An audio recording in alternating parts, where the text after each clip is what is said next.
Blog Talk Radio. Welcome to Spiritual Insights with Charlotte Spicer. Spirituality and Metaphysics Talk Radio, featuring A Course in Miracles, dream interpretation, guided meditation, and the psychic and metaphysics free-for-all. It's your opportunity to consult with a professional psychic medium, discuss past lives, the chakras, and more. We are non-denominational, and there are no limits. Want to change your life? You must first change your mind. No matter your religious structure, cultivate peace in your reality through self-awareness with an authentic spiritual teacher. And now, your host, Charlotte Spicer.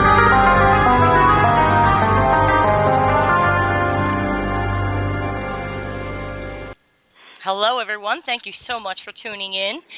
Welcome to the show. If you are new to the show itself or these segments, I want to tell you a little bit about that. I am joined today by my special guest co-host, Robert Rosenthal, MD. He has been a student of A Course in Miracles since before it was published. He was also a close personal friend of Bill Thetford, Ph.D., who co-scribed the course along with Helen Schuckman, and Dr. Bob has also served on the board of directors for the Foundation for Inner Peace, who publishes the course since 1992. He's a board-certified psychiatrist in private practice near Princeton, New Jersey, and author From Plagues to Miracles, The Transformational Journey of Exodus, From the Slavery of Ego to the Promised Land of Spirit. The book interprets the biblical story of Exodus. It's a fabulous book that you will want to add to your spiritual library. While you're listening, please visit FromPlaguesToMiracles.com to learn more or to read excerpts from the book. If you would like to call in and ask a question, all you need to do is dial area code 347-934-0751. The way we formatted the program is that Dr. Bob will give a brief discourse on the topic, which today is the topic of relationships, holy relationships versus special relationships. So we're going to dig as deeply into that as we can, and if you'd like to participate in the discussion, feel free to dial in. We will get to you after the discourse and after we have a brief discussion. So welcome back, Dr. Bob. How have you been? Thanks so much, Shar. Thanks for the introduction. I've been good. I've been busy, but I've been good. And you? Yeah. Yes, things are very interesting. Of course, I'm very busy as well and trying to accomplish as much as possible in a short amount of time. And the reason I wanted to give a more extended bio on you is because we are picking up so many new listeners each week and each month that I wanted to keep everybody on top of things and kind of have that information right there for them. But I have an interesting experience to share with you. I would love to hear it, as our listeners will too. Yes, and I have several projects that I'm trying to get off the ground. I'm not ready to announce what they are, but I'm a very detailed person, and of course I aim for perfection. And I've had some anxiety as to how I will manifest certain aspects of these projects, even though the foundation has already been laid by way of miracle. So I know the thoughts that are floating around in my mind, and I'm not in active stress mode, but I do have these thoughts of wonder, like, well, how am I going to do this? Well, I'm not going to worry about it. Well, how am I going to do that? Don't even worry about it. It'll be provided. And so I let it go. But yesterday, in the morning, I was dreaming, and then I had a moment where I realized that I was lucid, and there's that distinct feeling of, oh, I can actively participate. And so I turned to the person who was talking to me, who was one of my guides, and he said something very interesting to me. And while I'm aware of both concepts to a very deep degree, I've never heard it said quite this way, and the impact was very profound. So in the dream, he said to me, quote, "The entire universe exists in your mind. The kingdom of heaven dwells in your heart. You need not look so far outside yourself to touch either." And with that moment, as he looked into my eyes, I had this profound understanding that I maybe sometimes think of one or the other, but I've never looked at both at the same time and got a pictorial of my immediate environment, the world, and the solar system existing in the center of my brain, and simultaneously the kingdom of heaven in my heart, and the direct correlation between the two, and that maybe we have a tendency to look at one, try to manifest through one and forget the other, or try to be in the kingdom of heaven in our hearts, and the latter takes second place to it. Does that make sense? It was a profound it sounds moment like where I really got it. I mean, it sounds incredibly profound. I got it at a very deep level that it's both simultaneous in my body. I thought that was pretty cool. Could you just repeat that essence of what that voice said to you? I mean, that sounded amazingly profound, and I just want to register it as clearly as possible. It seems simplistic, but the depth of it, if you sit with it and let it kind of resonate, it was the entire universe exists in your mind. The kingdom of heaven dwells in your heart.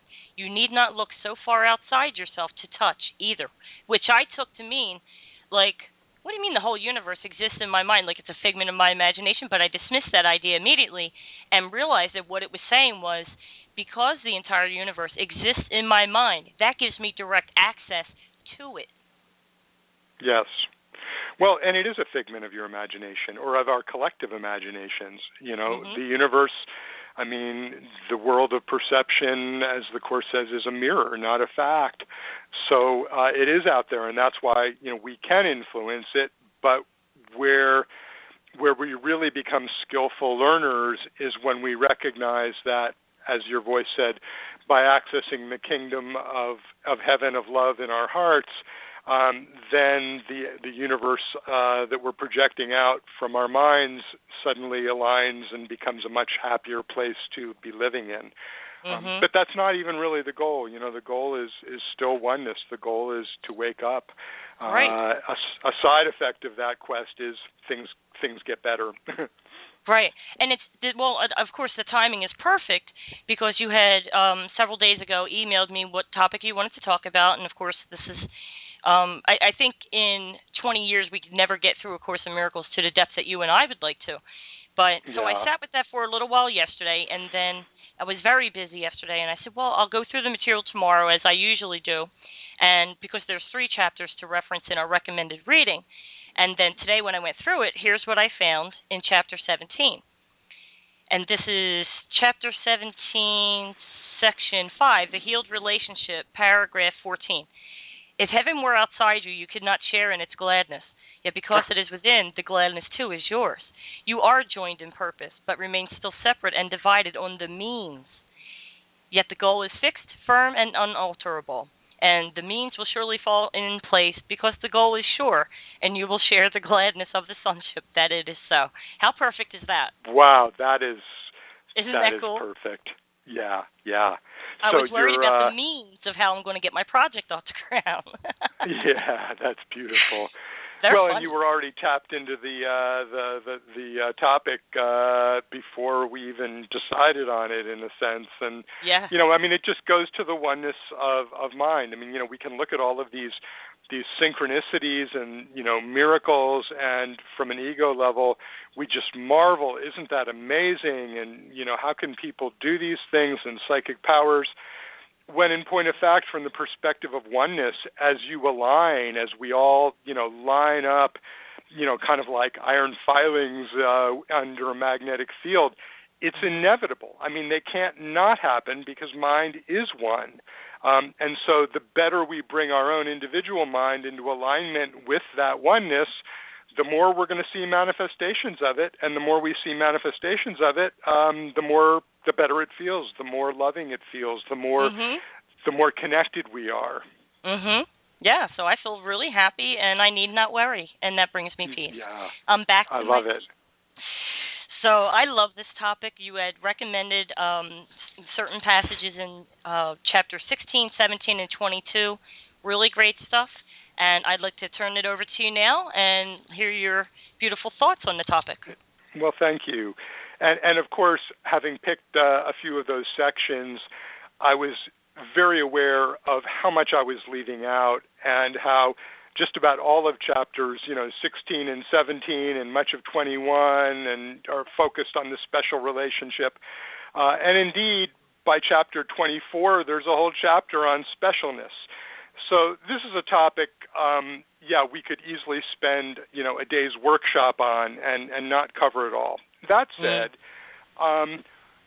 specialness it's essential to understand specialness if you're going to, take the spiritual journey, shed the ego, and remember your reality as the one Son of God, the Christ mind.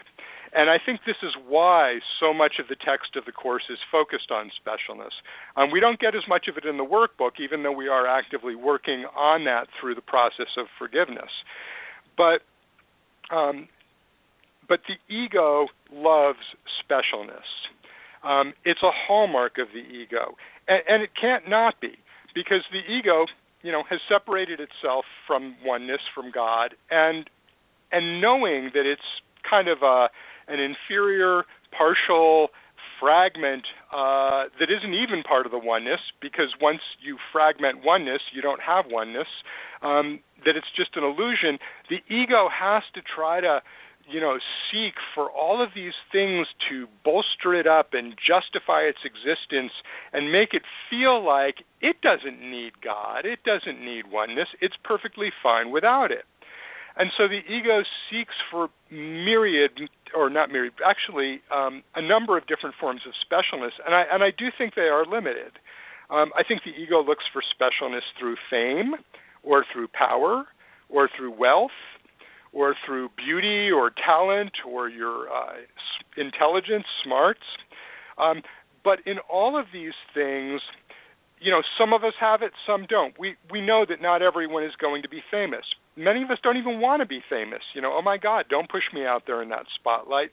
Power, that's very heady for some folks, but for others, I don't want to, be controlling other people or telling them what to do.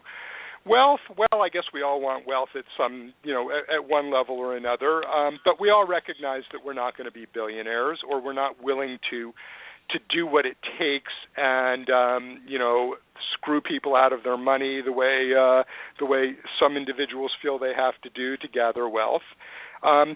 So the ego has all of these things, but the one path towards specialness that is open to every single ego mind, every one of us living in a physical body here on planet Earth, is the special love relationship.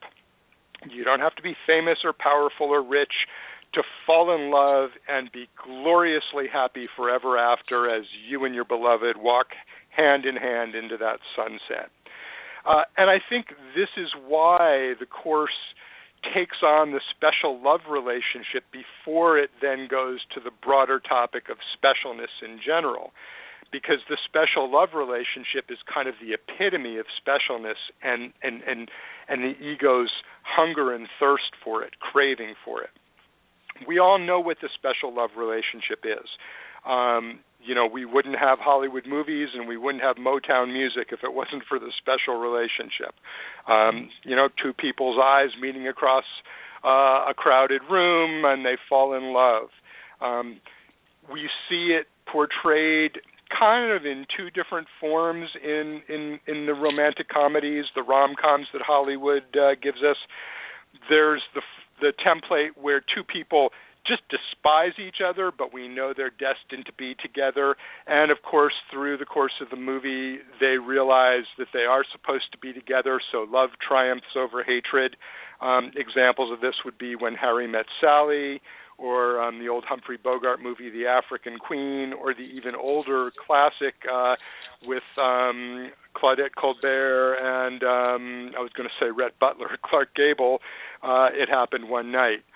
But the more compelling story of romantic love and special relationship that we all know is the intense one-on-one love at first sight, love trying to overcome adversity in all odds, and triumphing despite the odds.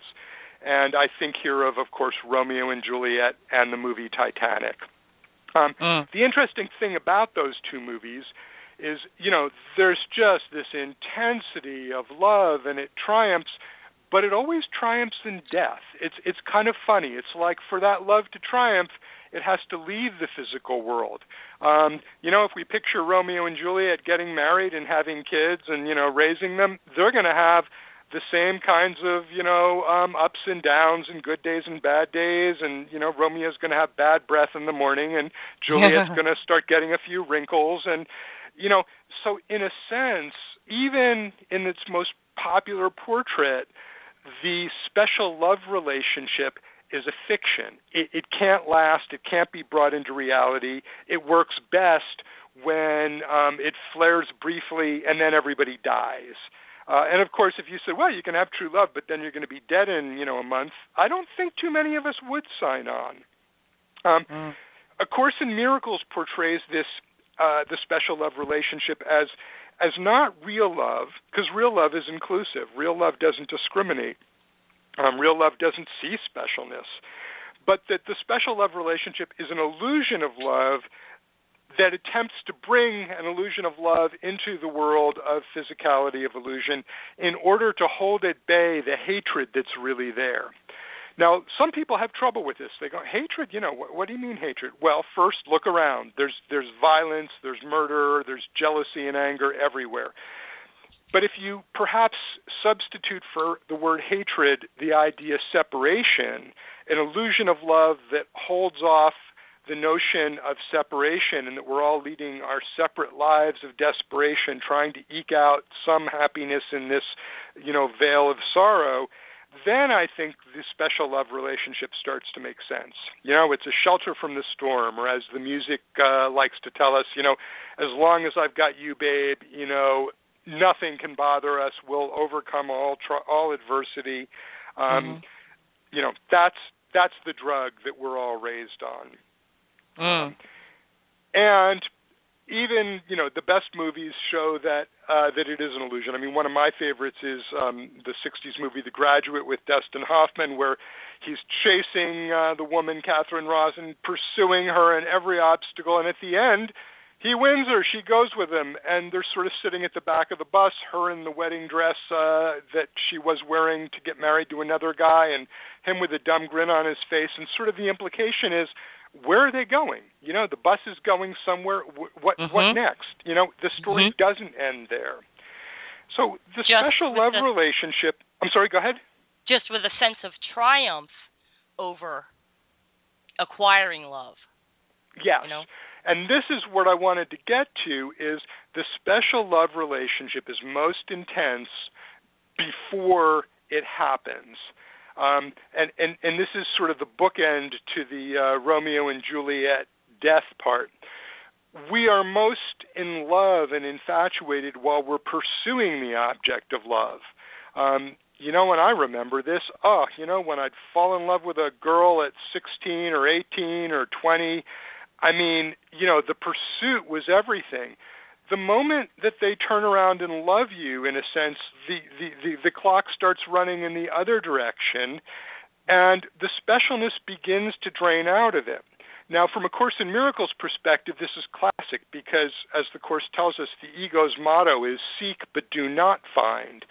So when we take that idea and apply it to the special love relationship, we can see that, seek it, look for it. Somewhere out there is that one person who's going to, complete you and make you whole and make life happy forever after. But the moment you think you find them, you begin to question, are they really the one? Why is this? Well, there's an old Woody Allen line that says, I would never want to be a member of any club that would have me.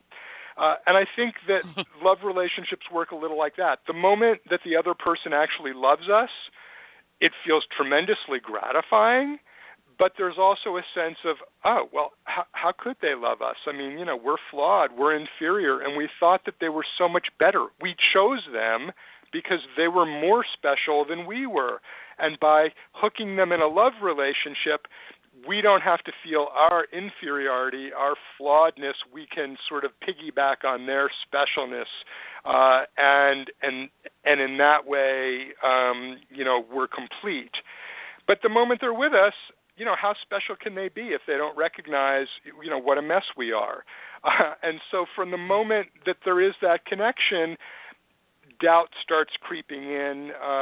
And the Course puts this in a beautiful way. It says that the special love relationship is kind of this ritual of mutual sacrifice where each person takes the self that they don't like in them and kills it in order to get this better self through this other person. And when the other person feels the exact same way about you, they're killing their self that they don't want, sacrificing it in order to have you as their better self. That, the Course says, is what we call a match made in heaven. I mean, it's wild. So seek, but do not find. Now, another way to think about special relationships, they're really a form of idolatry. We're not looking to God for love with a capital L, that love that transcends everything, what the Greeks called agape, the love of all humankind. We want to find it just in one special place, one little corner that we can protect and that's just ours. I mean, all jealousy and envy comes from this in a way. Someone was looking at, our woman, our man. The fact that it's that fragile, that it could be so easily taken from us, shows how unreal it is. I mean, Lesson 133, I will not value what is valueless, states that anything that doesn't last forever isn't a true value. So the special love relationship, whether it ends because it's so frail that someone takes it away from us, or whether it ends in blazing death that preserves that love forever seemingly, or whether it ends in a slow bleed of the specialness just going out of it like the air going out of an old tire. However way you look at it, it can't work. It's not a substitute for God. We can't worship those idols. In fact, it's a defense mechanism because it's saying to us, yes, we think we're separate, incomplete beings, but no, if we just find that one other person, then we're not separate and we're doing just fine. I'm going to offer everyone a metaphor for understanding this that I think is both powerful and cute at the same time. But let me just do that now because I'm thinking of it. But if you think about oneness, it's whole, it's complete. There can't be specialness within oneness. I mean, what would be special? It's all one. In order to have any sense of specialness, you have to have judgment, you have to have comparison, there has to be a sense that, he's better than him or she's better than her. All of that requires separation and differentiation. It all requires that we don't see each other as one. We can't make those judgments if we're all one. If I'm looking past your face and your personality and your achievements to just seeing the face of Christ in you, the oneness, that love, what's special there? I mean, in that sense, everyone's special and no one's special. So the ego in separation requires bodies. It requires that the oneness fracture and break up. So the metaphor that I want to offer is picture a perfect diamond that is just infinite. It's flawless. The light moves through this crystal without any obstacle or block, without any distortion. It is the perfect whole gem that cannot be broken, cannot be divided, and yet somehow, through ways completely inexplicable, this diamond completely shatters. That's the separation. It shatters into billions and billions of fragments. I felt like Carl Sagan saying it for a second. Billions and billions. Billions and billions of fragments, each one of which, because it's coming from this diamond of consciousness, has awareness, but no longer remembers that it was diamond, that it was this one great wholeness. each fragment now thinks it's just a little fragment, and it's self-aware, and it's going to do its best to, get through life and not get hurt or killed or further fragmented. And the goal of forgiveness, the goal of the atonement, would be to reform that diamond, to bring all of the fragments back into oneness. The special relationship works against this by going, no, I need to find that one fragment that matches me the best, and when we find each other and have that perfect fit, we don't need the diamond anymore. We're great. So if I'm a long, jagged fragment with hard edges, maybe I'm looking for another fragment that's long and jagged that'll match my hard edges. Or maybe I'm thinking, no, I want a fragment that's soft and rounded, that will complement my jagged edges. But we're not seeing the whole. We're looking at the outer form, the body, the personality. We're necessarily looking at the past. As I said earlier, in order to make any judgment, we're always weighing the past. Who were we? Where were we hurt before in a relationship that our next one, we're not going to make that mistake again? And what goes unseen in this endless hunt for specialness and special relationships is the fact that you are surrounded by a sea of diamonds. And that when we forgive, as A Course in Miracles describes it, when we see past the form, when we're not looking at the shapes of the fragments, and all we're seeing is, the diamond in you meets the diamond in me. Namaste, the God in you, the Spirit in you greets the Spirit in me. That's the oneness, then the atonement happens and we take our rightful place back in the sonship. But so the special relationship, we all want one of these at some point in our life, but it's a defense against truth. It's a huge obstacle. It's saying, no, come here, worship at this idol of specialness. It will offer you what you really want. And to the extent that you're doing that, you're overlooking oneness. Because the only way that a fragment can find its way back to completion is not with another fragment, it's with God. If that diamond actually never did break up, it's still there in all of its perfect splendor and oneness. All the fragment has to do is remember it's still part of that. There is no journey. There is no quest. There is no seek but do not find for things out there in the world that will complete us and make us whole. The only completion lies in God, because God, by definition, is complete. So if we look at the special love relationship as a distraction, then perhaps, we can begin to transcend it.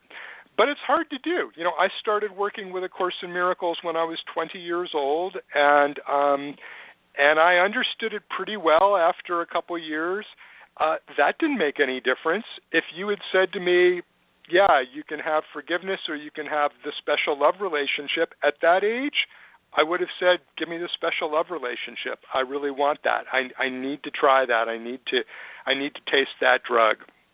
So I think that in some respects, living a little bit of life, running its race, and seeing that, you've been in a few relationships, you've had achievements, you've had successes, you've had failures, and experiencing that none of them really got you what you wanted. I think this gives us much more of a foundation to turn away from the ego's quest for specialness and ultimately land ourselves back in the lap. I've often wondered when those actors win the Academy Award for Best Actor or Actress and they're standing up there and, they must feel like the whole world is theirs. What is it like 3 days later, a week later? What's it like the following year when someone else is winning it? Same with the Olympics. Same with any triumph like that. The ego's specialness cannot last. It can't complete us. We need the oneness of God for that. So that brings us to the holy relationship. And I actually think there's a lot less to be said about the holy relationship. The Course makes the point right from the beginning that, that the curriculum is about undoing our blocks to the awareness of love's presence, which is our natural inheritance. Love is always there. We are simply blocked. We've chosen to be blocked from seeing it. That's our choice. But at any moment, we can, quote unquote, choose once again, at which point we allow love back in. So understanding the special relationship, not in order to analyze it and dissect it and somehow change the form and make it better, but to walk away from it, to go, this heroin isn't going to help me. I need the sobriety of God. I need oneness. That is where we want to go. So the holy relationship, quite simply, is a relationship where you have aligned your purpose with someone else. The Course says a holy relationship values holiness above all else. Seems self-evident, seems obvious, but it's quite powerful. It means, that you're not pursuing any other idols, that there's nothing else, quote unquote, out there that you think you want, because you've looked within and realized that wholeness lies within, not outside. And from that position, you find a partner, companions who share your insight into the true nature of what's within, who recognize that there is that diamond consciousness that they are also recognizing and wanting to make more permanent. And together, you align in purpose. It's shared purpose. So instead of trying to achieve a union of bodies and personalities and making that the holy of holies, we let go of that, use the body as a means of communication, which is the Holy Spirit's reinterpretation of what the body is for. It's no longer about separation. It's about working our way, not working my way back to you, babe, but working my way back to God. And in that process, we practice forgiveness. We release the past. We experience the holy instant, which is essentially the pure present, freed from the past. The Course says when you're tempted by a special relationship, when you're, at a party or an event, and boy, that one person just really feels like you want to, go after them and spend a lifetime or two with them, the Course says, no, go to a holy instant, spend it with the Holy Spirit, because in the holy instant you will remember and experience the love that is the one love of God.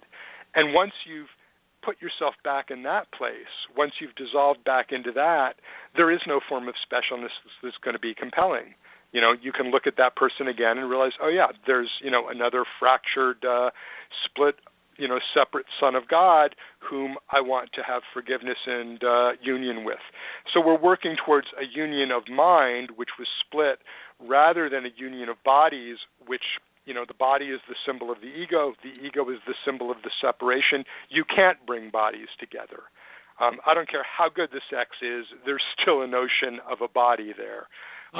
Whereas one-mindedness, that's seamless. And that, when we get there, lasts forever. So I want to just close by reading one section that Shar, you and I both really enjoyed, which offers a contrast between the special relationship and the holy relationship. And this comes right at the start of chapter 22 in the introduction in paragraph 2, about a third of the way through. Quote, "For an unholy relationship is based on differences, where each one thinks the other has what he has not. They come together, each to complete himself and rob the other. They stay until they think that there is nothing left to steal, and then move on. And so they wander through a world of strangers, unlike themselves, living with their bodies perhaps under a common roof that shelters neither, in the same room and yet a world apart. A holy relationship starts from a different premise. Each one has looked within and seen no lack. Accepting his completion, he would extend it by joining with another, whole as himself.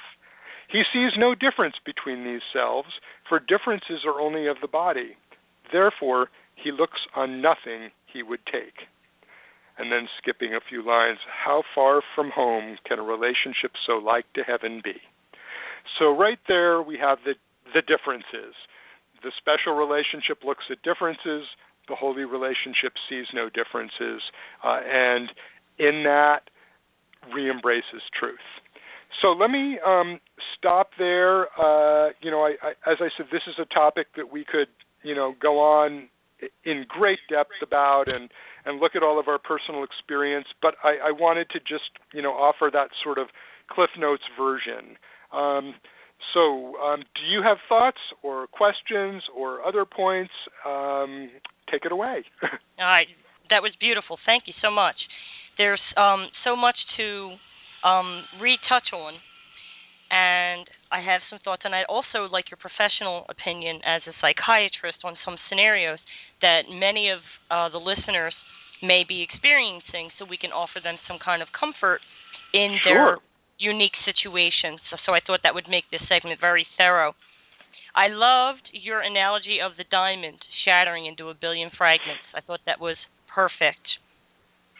And you had said when given the choice between a special relationship and the oneness of a holy relationship, you made the comparison that there would be judgment and comparison and separation and differentiation, and that's what makes it special, because it would stand out above or beyond the rest in existence.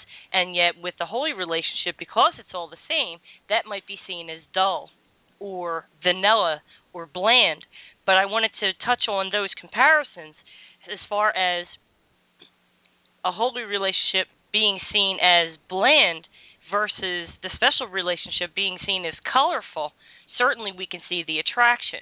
However, if we look at it from a different perspective of the holy relationship being one of purity and being better equipped for long-standing commitment and reducing the margin for misperception, error, and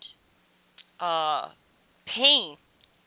There's always going to be pain in relationships because we're always going to grow in a relationship, and that there are uncomfortable elements where we need to grow, and that's associated with some level of discomfort. But would you rather have the purity of a holy relationship, knowing that you are truly, truly loved, versus the excitement of the drama of a special relationship, where the reason it's exciting is because you never know what's going to happen? There's always the threat of being betrayed or forgotten or left behind, or someone else wins their affections. There's that threat of loss, and that excites the ego. So to me, that beautiful comparison makes the choice easy. I want peace, and so I want a holy relationship. And thank God that's what I have. And I don't want drama. I don't need the excitement of disappointment. I just don't. You know what I mean? Like, why talk from the perspective of a psychiatrist? You can go much deeper into it than I can about the excitement of a dysfunctional relationship versus the harmony and peace of a functional, holy relationship. Well, wonderful, wonderful point. And again, there's a lot to say. And I am a couples therapist, so I sit with a lot of couples and hear the conflict and the acrimony. I think, though, in order to really answer that, I think we have to recognize that the path back to oneness is what A Course in Miracles or any other non-dual spiritual system offers is incredibly radical. It's a 180-degree departure from what we all grew up with and lived with, and from what the vast majority of the world still believes and pursues. So, yes, to our ego mind, specialness is what it's all about. And traditional couples psychotherapy would attempt to get a better fit between your specialness and his or her specialness, fine-tuning it, giving you tools for moving through that conflict to some extent, or if the fit is impossible, helping you to realize that, this just isn't the right person, but somewhere out there is another person. What the Course is saying is that the whole idea that you find someone in order to weather the storms of life and to survive together and to have some children so that you have some legacy, that this is a completely upside-down perspective that at best will give you temporary moments of happiness because we can't suppress love. Love is here. We are love. Even though we don't look at it most of the time, it is our reality, so love does come through. And in that regard, we have wonderful, loving moments in our relationships, but that's not the goal. The goal is waking up. The goal is, accepting the atonement for oneself, as the Course would put it.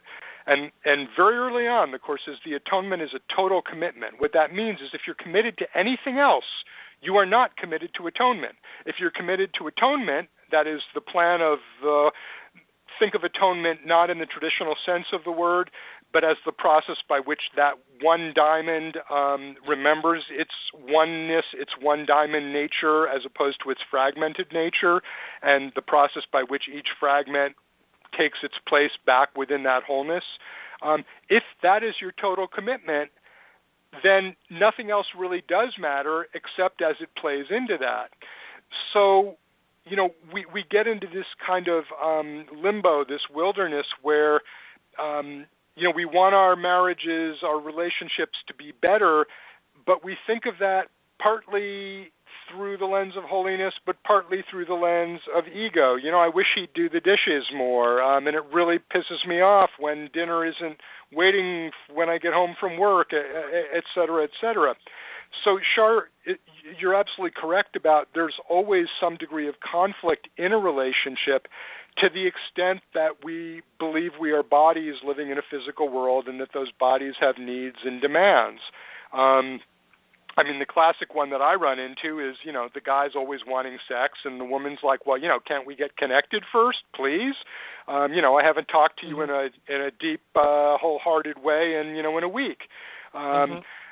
But there's an agenda. Each person seems to want something from the other, as opposed to going inward and drawing from that well that has no bottom. And from that place, it's not so much what do I get from that other person, but in my wholeness, if they're expressing love, I can meet the love. If they're expressing anything other than love, then I can give love and provide that love. Now, that feels like a pretty high bar to climb, to clear, and I certainly can't say that I'm there, and I don't know too many people who are there. But I think that's the goal that we set for ourselves. And when we're focused on that goal, well, Shazam, all of a sudden, the relationship starts working at all the other levels as well. There's a section, I think it's the chapter chapter 16 or maybe 17, called Setting the Goal, where and it's in the context of turning a special relationship into a holy relationship. And it talks about set the goal first. And once you've set the goal, you can look at everything else through the lens of that goal. If you're trying to get from New York to San Francisco, then if you've set that goal, when you've wandered and you find yourself in Mexico, I've gone the wrong way. Let me realign. Let me, get back towards San Francisco. If you haven't set the goal, then you're pulled willy-nilly. This town looks great. This one has really good food. There's a guy here I think I want to hang out with for a while. We get pulled in all different directions. So if each person in a relationship has set that goal for him or herself, then the relationship is on track to be a holy relationship. And as crazy as it sounds, I think that alignment takes care of all the problems. And when the problem comes up, all it is it's a wake-up call. It's a reminder of, I forgot. I mistook my body for myself for a moment. what Shara and I have very brief, 3 to 5 minute chats before the show starts, and you had brought up, that wonderful question, what is it for? What's the purpose? What is our goal in this? I think at any point where we're feeling discord, if we start asking ourselves, what do we want? And then take it deeper. Well, why do I want that? What's it for? We get back on track. From Plagues to Miracles, in the chapter on miracles, I talked about this in terms of intention setting and really dissecting out what intention do we want from something. You might think you want a special relationship, but if you dissect it down, well, I'm wanting completion. You may think you want a new car, but what you're really looking for is a sense of peace, a sense of safety, a sense of security. So again, when we look within and see where we believe we're incomplete and recognize that that's just good old ego pulling, the wool over our eyes, and realign and, go to the holy instant, ask Holy Spirit for help. This holy instant I give to you, be you in charge, for I would follow you. Certain your direction gives me peace. Then the relationship is holy. And if you're with someone who can't do that alignment with you, they'll probably wander off and, come back to it in, 10 years from now or in some other lifetime, and that's okay. You've still planted the seed. Not all relationships are to last our whole lives. But so as a psychiatrist, what I do is recognize that when I'm working with a client, a patient, they have a relationship with me, and my goal is to have my relationship with them be a holy relationship, even if they've never heard the term, so that I'm not prescribing to them from my specialness what I think their specialness should have, or together we're sitting in judgment on the inferior world, but rather that something of the love, of oneness, of God, of the Christ mind can come through, and that together we can holographically take that in so that they can leave my office and take that into their relationships wherever they are and begin to transform those. That, to me, is the process of healing. Beautiful. I love it. I love that you can blend A Course in Miracles into your practice without even mentioning any of the key phrases. When you were talking about the diamond shattering into billions of pieces, you had mentioned that, perhaps you're long with jagged edges looking for the same.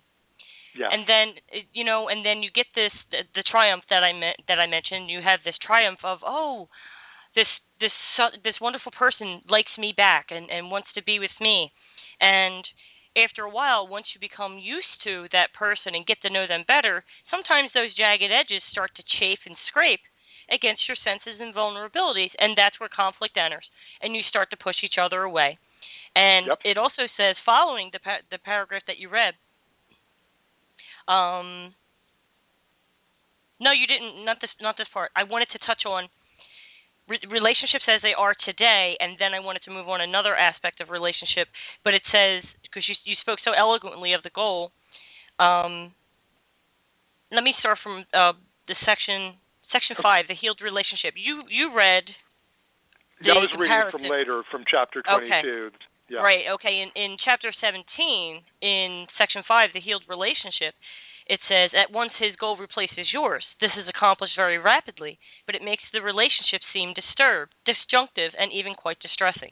The reason is quite clear, for the relationship as it is out of line with its own goal, and clearly unsuited to the purpose that has been accepted for it. In its unholy condition, your goal was all that seemed to give it meaning. Now it seems to make no sense. Many relationships have broken off at this point, and the pursuit of the old goal reestablished in another relationship. For once the holy relationship has accepted the goal of holiness, it can never again be what it was. Goes on to say in the next paragraph towards the end, set firmly in the unholy relationship, there is no course except to change the relationship to fit the goal. Until this happy solution is seen and accepted as the only way out of conflict, the relationship may seem to be severely strained. And this is where people break up, or maybe infidelity enters the picture, and finally divorce, or just, ending this relationship. They say that the person you marry is never the person you divorce. And and I just wanted to speak to the hearts of anyone listening who are in the middle of a divorce, because I know it's very difficult out there and it's very lonely out there, that if you were to immerse yourself in the text, in these sections that we're talking about, chapter 16, 17, and 22, and anywhere it's mentioned in the book, I think it would help you in your transition from marriage to reclaiming yourself. And then I wanted to, Dr. Bob, while we have a few minutes, I wanted to move on to those who are not in relationships but hope to find one. Okay. And I wanted to talk about what we should be looking for, because so many people, they like we just explained, they take this goal and they place it on top of, like, superimpose it over someone's face. Like, okay, here's my goal, and I need you to change to fit that goal. And then we start trying to change each other, instead of that continual compromise for harmony. In chapter 16, section 4, the illusion and the reality of love, paragraph 6, it says, your task is not to seek for love, but merely to seek and find all of the barriers within yourself that you have built against it. It is not necessary to seek. Lines. I know, and I get the chills. It is not necessary to seek for what is true, but it is necessary to seek for what is false. Every illusion is one of fear, whatever form it takes, and the attempt to escape from one illusion into another must fail. If you seek love outside yourself, you can be certain that you perceive hatred within and are afraid of it. Yet peace will never come from the illusion of love, but only from its reality. This is a very difficult lesson to learn, especially if you do not have the guidance of A Course in Miracles to help you see the truth. Yes. Because I did this, I'm sure all of us have done this and could not find peace. But I want to share how A Course in Miracles has changed the way I looked for relationships, the manner in which I entered into, a romantic relationship, and also how it changed my approach on how I counsel others about it, and what we kind of do on the show. A lot of people like to call in and say, especially when it's like me giving readings or one of my friends, they say, oh, can you tell me anything about my love life? Do I have anybody coming in? And I talked to my friends ahead of time and said, I don't want to answer these questions, and these are my reasons why. And I say it as gently as I can, of course, but I explain to the person calling and asking, so with such desperation dripping in their voice, will I find somebody to love? And I feel so bad, but the best I can offer them is we don't like to answer those questions here. I don't want that to happen, because deep down I understand that what you're really asking me is, when am I going to find somebody who will save me from myself? Yes, exactly. And when they understand that, say, I could tell you some handsome guy will knock on your door next Thursday at noon, and he's going to sweep you off your feet. It doesn't matter. What matters is, like in my own experience, I had to learn about God's love before I could experience the kind of love I aspire to. And I do feel that that's what a lot of people who are unattached at the moment, and have been for some time, this is where you are. You have to experience God's love before you can get into a human love connection, because that connection is supposed to be a reflection of God's love. And if there's any element of specialness where, like Dr. Bob said, judgment, comparison, separation, differentiation, and fear of loss, it is not holy, and it is destined to fail. Bob, anything to add? I think that at the level of the people you're talking about who call in, it's maybe most useful to think about that type of love as a drug, and people being in chronic withdrawal. I need the drug to feel good. Without that drug, I don't feel good. So I'll go to the bar and I'll meet someone, and wow, for one night I have this high, and then the next day he doesn't call, and now I feel shattered. And when we think of it as a drug, I can then look at it within the framework of the Exodus journey, from plagues to miracles, and when it doesn't work, when you enter a special relationship and get to the place where it falls apart, whether that's a one-night stand or whether that's a 40-year marriage, either way, in the metaphor of Exodus and the plagues, that is a 10th plague moment. What I mean by that is a moment where you are at the point of surrender because all of your plans and all of the things that you thought would make you happy have crashed and burned, like the Hindenburg. I mean, just picture that. You're not going to get that hot air balloon up into the air again. And from that place, you actually have a door opening to spirit, to go inward. I mean, this is what every 12-step program is about. You know, I turn it over to a higher power. I can't do it myself.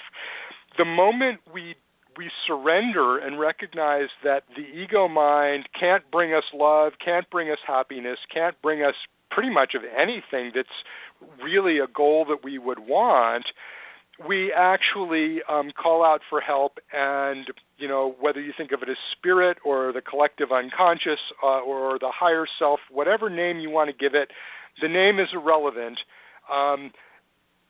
It starts to walk your way. It comes to you. So for those seeking love outside of themselves to complete themselves, yes, they have to at some level recognize that what they're looking for is literally impossible.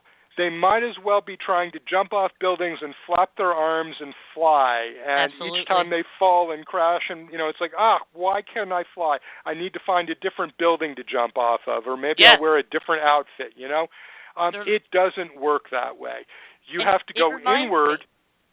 I'm sorry. Finish your sentence, and then I have to touch on something very important. We have to go inward, recognize that the love is there, and when you're experiencing that love, you're going to become a very attractive person. The problem is a lot of other incomplete people are now going to want to glom onto you because you got that love. You can give them love, but you may not want to be in a relationship with them. That goes to guidance. And so, what I would say to someone who is not in a relationship is, what do you want it for? Remember, the high, the initial excitement of new love doesn't last. It can't last. But if the goal can be peace, contentment, a companion for life who shares my values, who I can, travel that journey with, someone who can hear me and who I can hear, because we recognize the holiness in each other, because I value their opinion, but not in a way that makes my opinion any the less worthy. In psychotherapy, we call this being able to work process. When you said this, I felt this, and someone who can do that with you. Right. Someone where there is good chemistry conversationally, and as long as, we're in bodies, good sexual chemistry. But most of all, someone you feel really genuine with. Because if the genuineness is there, genuineness is very different than specialness. When I'm around someone I feel is really special, I actually, at some level, there's excitement, but there's also inferiority. This is where there's kind of almost a sense of shame or embarrassment, and you can't crack the joke because you're not genuine. Go with the person you feel genuine with, where, you just talk for hours at a time, but that's not enough. You have to make sure. I've certainly seen people who in my practice where they meet someone and they talk on the phone for 7 hours. I'm not kidding, and it's just wonderful. But at some point, the high wears off, and who is he or she like day to day? What are they like in the morning? What are they like when they come home from work? And that's what you use as the criteria. Yeah. But for the divorce, again, I go back to it's a 10th plague moment. I made a choice that didn't work out. That is painful, devastating. I have been divorced. I know what that feels like. It's a humongous kick in the gut. But don't go back out looking to heal the hurt by jumping into another relationship that gets you back on a high. That's great. My last dose of heroin ran out. I've got to get another fix. If you do that, you're in a cycle where you will continue to be hurt over and over and over again. Exactly. No, pause, Go through the withdrawal. Notice what it was that attracted you to this person at the beginning and where you may have made those mistakes. Find the love within yourself. Get yourself into a support group. And if you've done this enough times, maybe get into, a group like Sex Love Addicts Anonymous, which is a 12-step program for people who think that love is the answer. Special love, I should say. Get on a spiritual journey. Do some retreats. Find the love within, and start from there. Okay? Absolutely. And and it's what Dr. Bob was saying. When we're looking for completion from someone else, it's impossible. They can't complete us. If you want to draw someone to you, you have to have that wholeness in yourself. Otherwise, you're just going to draw whatever you're lacking in your self-awareness. That is what you will draw to you to help you learn that lesson, and that will be the person you're blaming for making you learn this about yourself. And it goes around and around, and it's terrible. I have noticed, and especially in my life, it's when I say, you know what, I just want to be by myself, just me. I don't want to be in a relationship. I just want to not be missing someone or looking for someone. I don't want to be in either space. I want to just spend time with myself. And those were the moments. Boom, I met somebody. Exactly. I didn't say it worked out. I said I met somebody. But it reminds me... Oh, go ahead. I'm sorry. Go ahead. Sometimes what? I was just going to say sometimes, we're still in the process of switching the form of the relationship. And, right. I was married to a championship athlete. Now I'm going to go for a nerd. I mean, Marilyn Monroe going from, Joe DiMaggio to Arthur Miller. I mean, boy, could you pick two more different human beings? She changed the form. But the inner insecurity, the inner sense that I'm nothing without this male to complete me, and that I have to look and act a certain way to attract him, that never changed, I love her. And that vulnerability about her, I just wish I could protect her. But it reminds me of, in my life, I need to throw this out there as a caveat to anyone who is looking for a relationship. And that's when you meet somebody and maybe you have an interesting experience where you get a chill down your spine, and you do have that love at first sight feeling. And what that really is just soul recognition, and not to diminish the impact of soul recognition. However, the ego does jump in, and it did it to me, and convinces you that because you have a profound moment of recognizing the essence of someone else that is obviously a perfect stranger, but you feel the strong connection, the ego jumps in and tries to convince you that this is a romantic relationship that's meant to last forever. However, in my experience, as it was taught to me, and it was one of the hardest things I had to wrap my mind around and accept, is that sometimes these people are brought in response to us having closed our hearts down, and God sends a special messenger to us that He knows will get our attention and inspire us to open our hearts again. Unfortunately, if it's not meant to be a lasting relationship, you kind of walk away feeling, and understandably, you kind of walk away feeling like, what's the point of bringing them into my life just to open my heart if it just proves that I was right to shut it down in the first place? And A Course in Miracles will tell you, the goal is love. The extras that come along with that, that's what makes life rich. And it reminds me of that movie, Jerry Maguire. You had me at hello, and they're in the elevator, and they're looking at each other, and the two deaf people are signing to each other, and she translated, and it says, "You complete me." And while I love that movie, when I saw that scene, I'm like, oh, God. And I probably had A Course in Miracles in my hand while I was watching the movie.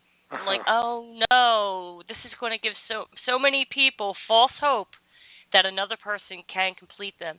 And I do understand that we do want someone who complements us to the highest degree possible. But you cannot expect someone else to complete you. We don't know. I mean, the point that I would make most is you have no idea who that perfect traveling companion on the journey of spirit is. You might think you're attracted to tall, dark, handsome men, and it could be a short guy with straw-colored blonde hair. I mean, we don't know. When we let go of our preconceptions and our planning, which, notice, are all based on the past, then anybody could walk in and be exactly the right person for us, even though part of our mind is going, no way, because I only like blondes, or those are the voices of the past. I wanted to just add, your point about when you feel that frisson, that thrill when you see someone, and the ego interprets it as romantic relationship. Yeah. Another gloss on that I heard many years ago, actually from a psychic that I liked very much, was that, and this is not coming from A Course in Miracles perspective, but I still think it's quite useful. Mm-hmm. If you take the perspective of past lives and the idea that, if you're listening to this show, you've probably been around more than a few times, then it's inevitable that there are a lot of relationships that you had at other times that were perhaps quite intense, maybe unrequited love, maybe love where, you went off to the grocery store or the equivalent of that in the 15th century and never came back, relationships where you were killed, where you killed someone else, and that those feelings are just signals of, okay, there's something here that needs to be healed. And since love is the only thing that ultimately heals, when we feel that, if instead of thinking, oh, here's the rest of my life, you complete me, I'm going to jump in, it's simply an opportunity to go, there was somewhere here, there was love missing. I don't know what that meant, but let me just bring the love in my own self. I don't even have to say anything to that person. Mm-hmm. I can just, within my own mind go, I offer you love, or use the healer's prayer, I am here only to be truly helpful. I am here to represent him who sent me, that one. You can heal that moment. I mean, you can heal wherever that intensity is coming from, without having to spend 3 more lifetimes with that person. Mhm. Beautiful. So just, it's another tool for working that. Absolutely. And I have to say this. So many people are saying, I want to find my soulmate, and it bears repeating. Ladies and gentlemen, if you're in a safe place, close your eyes and picture your worst 3 relationships, and those were your soulmates. Thank you. I love brings it. So much karma and so many things to be healed that they wind up being the ones, the worst relationships we have, and the ones that were the most intense and that taught us the most about ourselves. Those are soulmates.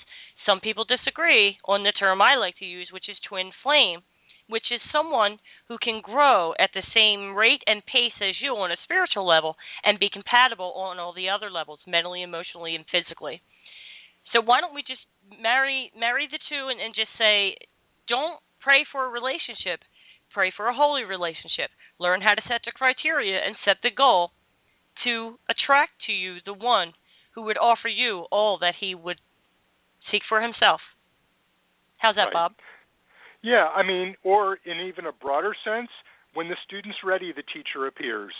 Yes. And since all relationships are ultimately vehicles for teaching, whatever you're ready for is going to appear. If you're not ready and you've got to do 2 or 3 more difficult special relationships, well, that's what time is for. It gives us the time to learn. There you go. But if you get to a place of, I'm tired of going through this again, I am ready, and you really mean that sincerely, somebody different will show up. And, when the student's ready, the teacher appears. So I think looked at from that perspective, no, the desire for a soulmate or whatever label we put on it, all that's saying is, I want the epitome of specialness, and I know there's one person out there who's going to deliver it to me. Good luck. Good luck with that. That's why you're having so much trouble. Yeah. But just to say, if you're in a pattern in your relationships, in any of your relationships, whether it's coworkers or home or romantic relationships, if you see a well-established pattern and you can't find a way out of that, seek qualified help. Get someone that can walk you through the steps that help you understand what you're doing, how you're doing it, that repeats that pattern and can help you heal from the causal level so that this pattern will evolve or disappear altogether. Seek qualified help. That's my advice. Thank you. Yes. I see so much of it. I really do. The world of ego is a very broken, fractured, shattered world, and has been for a long, long time. So we are, we can be the people who bring in a little bit of light into the darkness and open up a channel for love. You can be that person to the extent that you recognize it in yourself first. Yes. So, wow. Wow. I feel we so covered good a lot. We really did, and I think everyone's goal should be to always be honest and be true to yourself and everyone else, and life will be that much easier in terms of relationship. Now, we had mentioned last time, Dr. Bob, that we're up in the air as to when we'll be doing November segment, but we'll announce that to the audience by way of email communication and the people who are following the show and Facebook. I'm pretty sure that it would be I know it won't be the second week because there is a Foundation for Inner Peace board meeting during that time. But I'm thinking the third week, which is November 20th, and a full week before Thanksgiving. So that's what I'm thinking, but we'll post it once it's definite. We're sure. Yeah, once we're sure.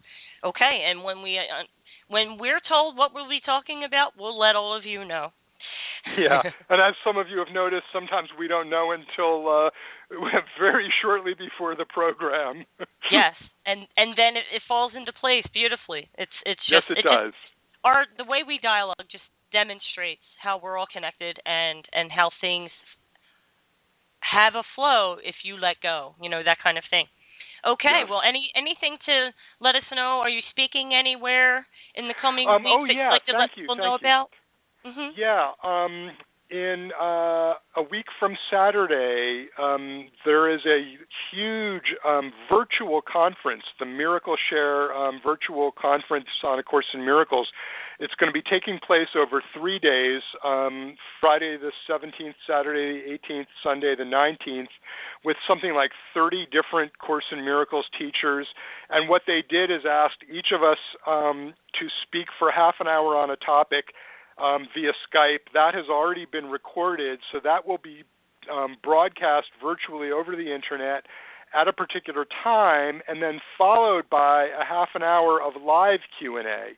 So my segment will be Saturday the 18th at 1 o'clock. I am talking about, will talk about, have talked about the topic of vision, and then I would be live via Skype, I assume, for 30 minutes of Q&A. So if you have any questions, particularly on the topic of vision, but as far as I'm concerned on anything, this would be a great chance to sign on to the conference. It's for what they're doing, it's quite inexpensive. I think it's $55 or so, as I said, for 3 days of nonstop Course in Miracles teaching. Then the other thing, if you're in the Northeast, I will be doing a workshop at the Unity Church in Asbury, New Jersey, also Pattenburg, New Jersey. It goes by both. On my book, From Plagues to Miracles, I think it's going to be called, The Exodus Path of Miracles, and that would be on December 7th. So if you're in the area and wanted to check that out, you would need to drive up to the church. We'll have a service in the morning that I'll be speaking at, and then in the afternoon we'll do a 2 to 3 hour workshop. And I'm sure there'll be more upcoming. It seems to be the pattern. But for now, those are the two. Okay. Thank you for asking. Sure. I want to let everybody know all that you're doing, and if we wanted to sign up or come attend your workshop in Asbury, can we go to your website and click a link to go to where we need to go to get the information we need? Once I have that information, I will absolutely be posting it on the events tab, and I will also be. I say this, and I'm going to make a promise and try to live up to it, sending out an email blast with that information as well.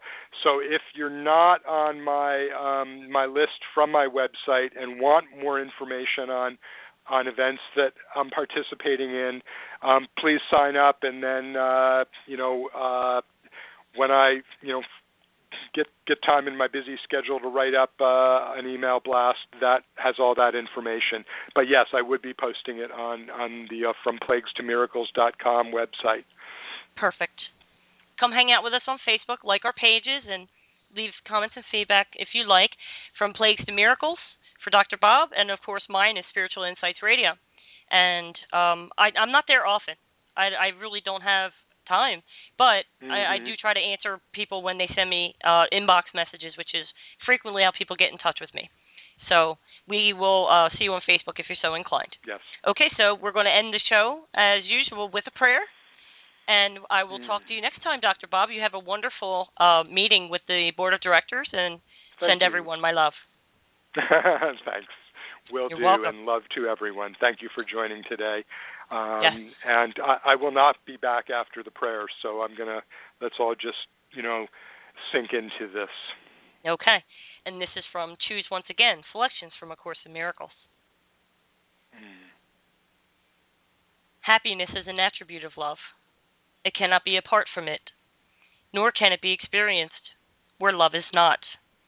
Love has no limits, being everywhere, and therefore joy is everywhere as well. Yet can the mind deny that this is so, believing there are gaps in love where sin can enter, bringing pain instead of joy? This strange belief would limit happiness by redefining love as limited and introducing opposition in what has no limit and no opposite. God, being love, is also happiness. To fear him is to be afraid of joy. Amen. Amen. And that's our show for today, everyone. Until next time, God bless and be at peace.